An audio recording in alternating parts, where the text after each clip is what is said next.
नमस्कार शेतकरी मित्रांनो, सध्या बऱ्याच शेतकऱ्यांना सोलर पाटीचा बॅटरी ऑपरेटेड फवारणी पंप हा महाडीबीटी फार्मर पोर्टलच्या माध्यमातून लागलेला आहे आणि त्यांना अशा प्रकारचे मेसेज त्यांच्या मोबाईलवरती आलेले आहेत की तुम्ही 10 दिवसाच्या आतमध्ये तुमच्या फवारणी पंपाचे कागदपत्र अपलोड करा। आता बऱ्याच शेतकऱ्यांच्या मनामध्ये प्रश्न येतोय की हे कागदपत्रे आपल्याला 10 दिवसाच्या आतमध्ये अपलोड करायचे, मग याच्यामध्ये नेमके आपल्याला कोणकोणते कागदपत्रे लागणार आहेत व हे घर बसल्या आपण आपल्या मोबाईलच्या माध्यमातून नेमके कशा पद्धतीने अपलोड करू शकतो। तर मित्रांनो, याचीच थोडक्यामध्ये माहिती मी तुम्हाला सांगण्याचा प्रयत्न करणार आहे।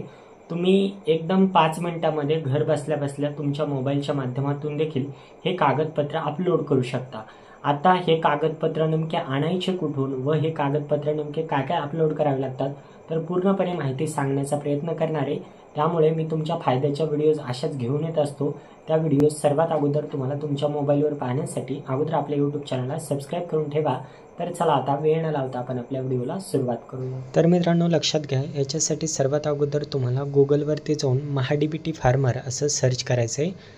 असं सर्च केल्याच्या नंतर 1 नंबरच्याच वेबसाईटवरती तुम्हाला या ठिकाणी क्लिक करायचं आहे। आता मी हे कम्प्युटरवरती करतोय, असंच सेम तुम्हाला तुमच्या मोबाईलवरती करायचं आहे। त्यानंतर मित्रांनो, या ठिकाणी तुम्हाला तुमचा शेतकरी क्रमांक टाकायचा आहे, तो तुम्हाला माहीत नाही म्हणून या ठिकाणी एक खाली लाल कलरमध्ये ऑप्शन देण्यात आलेला आहे, तुमचा शेतकरी क्रमांक मिळवण्यासाठी इथे क्लिक करा, त्यावर क्लिक करायचं आहे आणि तुमचा आधार क्रमांक टाकायचा आहे व गेट OTP वरती क्लिक करायचं आहे। त्यानंतर OTP येईल तर तो OTP टाकायचा आहे आणि त्यानंतर तुम्हाला 11 अंकी फार्मर ID नंबर या ठिकाणी तुम्हाला मिळून जाणार आहे।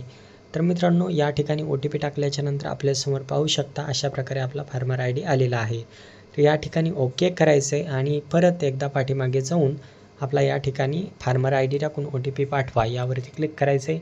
त्यानंतर अजून एक तुमच्या मोबाईलवरती OTP येणार आहे व तो OTP तुम्हाला परत एकदा या ठिकाणी फिलअप करायचा आहे आणि त्यानंतर तुम्ही सक्सेसफुली महाडीबीटी फार्मर पोर्टलवरती लॉग इन होणार आहात। तर मित्रांनो, या ठिकाणी OTP आलेला आहे, तर तो मी एंटर केला आहे व OTP तपासा या पर्यायावरती क्लिक केलेला आहे। त्यानंतर मित्रांनो, काही अशा प्रकारचे इंटरफेस तुमच्यासमोर येणार आहेत। तर मित्रांनो, तुम्हाला कागदपत्र हे व्यवस्थित अपलोड करायचे, तर मग या ठिकाणी पाहू शकता आपण लॉग इन झालेलो आहोत। तर चलन अपलोड DPR काम पूर्ण झाल्याच्या कागदपत्रे या ऑप्शनवरती क्लिक करून तुम्हाला या ठिकाणी वैयक्तिक कागदपत्रे, तर मित्रांनो ही जे पहिलं ऑप्शन दिसतंय तर याचवरती क्लिक करायचं आहे। आता मित्रांनो, तुमची नेमके कशामध्ये निवड झालेली आहे तर ते पूर्णपणे दिसेल। तर कृषी यांत्रिकीकरण महत्त्वाच्या बाबी अंतर्गत आपल्याला या ठिकाणी 2 बाबीमध्ये आपण मंजूर झालेले आहेत। ते आपल्या लक्षात येत नाहीत ह्या नेमक्या बाबी कोणत्या आहेत, त्यामुळे आपण काय करायचं आहे तर या ठिकाणी याची पूर्ण माहिती पाहण्यासाठी घटक इतिहास पहा, इकडे एक डाव्या बाजूला ऑप्शन आहे। तर मित्रांनो, या घटक इतिहास पहा यावरती क्लिक करायचं आहे आणि त्यामधून छाननी अंतर्गत अर्ज, तर याच पर्यायावरती क्लिक करायचं आहे। आता मित्रांनो, आपले पूर्णपणे महाडीबीटीवरती अर्ज केलेले दिसणार आहेत।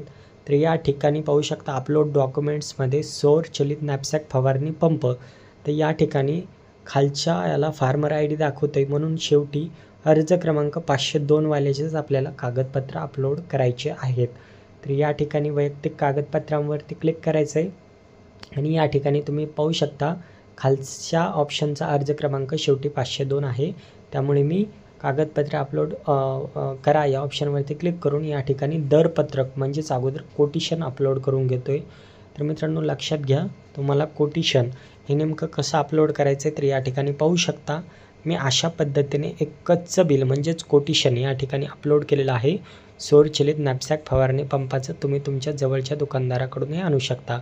त्यानंतर बँक खाते पुस्तक या ऑप्शनवरती क्लिक करून तुम्हाला एकाच पेजवरती तुमचं आधार कार्डही आणि पासबुकही तुम्हाला एकदम एकाच पेजवरती सेट करायचं आहे आणि त्यानंतर हे या ठिकाणी अपलोड करायचं आहे। हे फक्त आणि फक्त 2च कागदपत्रे तुम्हाला अशा पद्धतीने अपलोड करायचे आहेत।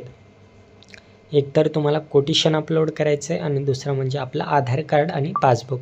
त्यानंतर जतन करा यावरती क्लिक करायचं आहे आणि या ठिकाणी पाहू शकता आपले कागदपत्र सक्सेसफुली जतन झालेले आहेत।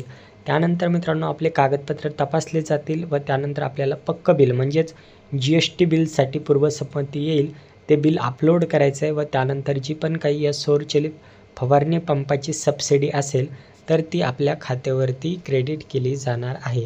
त्यामुळे आजचा व्हिडिओ तुम्ही शेवटपर्यंत पाहिलात त्याबद्दल धन्यवाद. अशाच पद्धतीच्या नवनवीन व्हिडिओज मी तुमच्यासाठी घेऊन येत असतो.